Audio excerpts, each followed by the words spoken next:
Good morning. Today is Monday, June 23rd, and I'm starting another scripture. This is a rare occurrence. It only happens once every month or something. I'm just going to move forward from Genesis 3 to Genesis 4. In this story, you'll see it is sort of downhill, but God is in it. God is working, and he's got a long game vision for what's going to happen. So see yourself in these moments. See yourself if you can. I'm going to start by lighting a candle.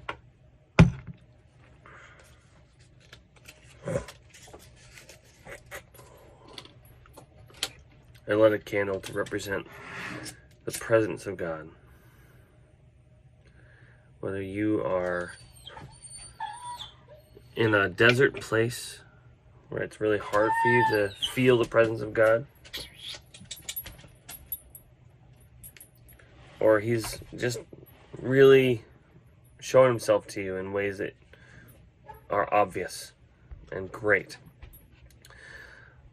But hopefully this little light can help you see and help you remind or reorient yourself to him.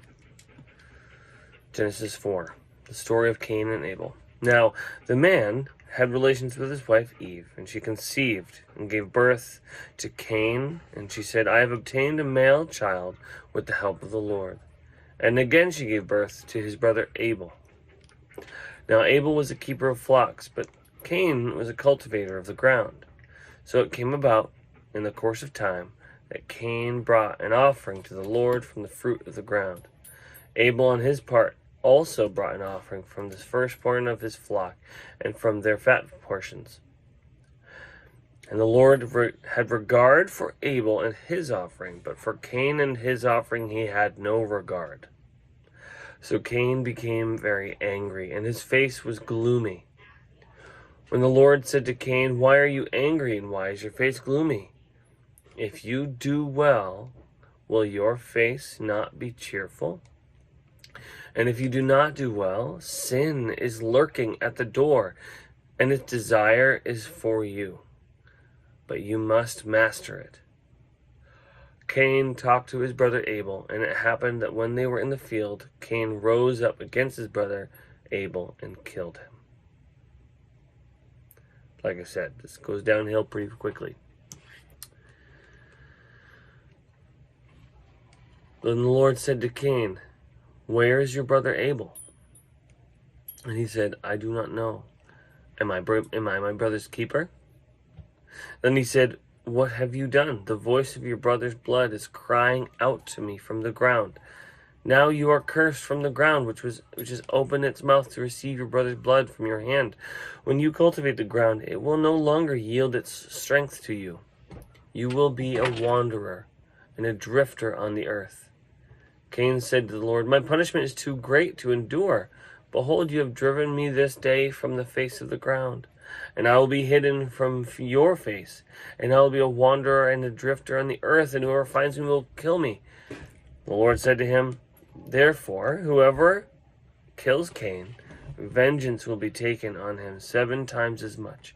And the Lord placed a mark on Cain, so that there would be no one who found him who would kill him. Then Cain left the presence of the Lord and settled in the land of Nod, east of Eden. Cain had relations with his wife, and she conceived and gave birth to Enoch. And Cain built a city, named the city Enoch after the name of his son. Now to Enoch was born Irad, and Irad fathered Mehujael, and Mehujael fathered Methuselah. Methushael, and Methushael fathered Lamech. Lamech took 2 wives for himself. The name of one was Adah, and the other was Zillah. Adah gave birth to Jabal. He was the father of those who live in tents and have livestock. His brother's name was Jubal. and he was the father of all those who play the lyre and the flute.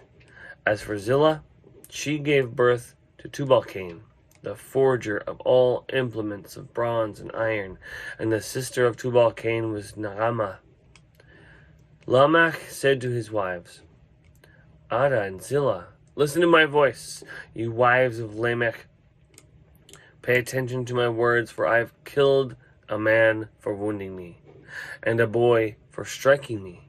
If Cain is avenged 7 times, then Lamech 77 times. Adam had relations with his wife again, and she gave birth to a son named Seth. For she said, God has appointed me another child in the place of Abel, because Cain killed Abel. To Seth also a son was born, and he named him Enosh. Then people began to call upon the name of the Lord.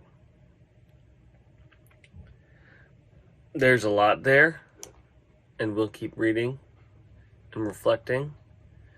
A couple of things to know about Jewish literature. It's normally called Jewish wisdom literature, which means you need to read it and then reread it and then talk to a friend about it, then reread it, and then get a cup of coffee or a cup of tea and go for a walk and think about it and then reread it. Your whole life, this amazing book continues to bear fruit. And that, my friends, is the word of the Lord. Thanks be to God.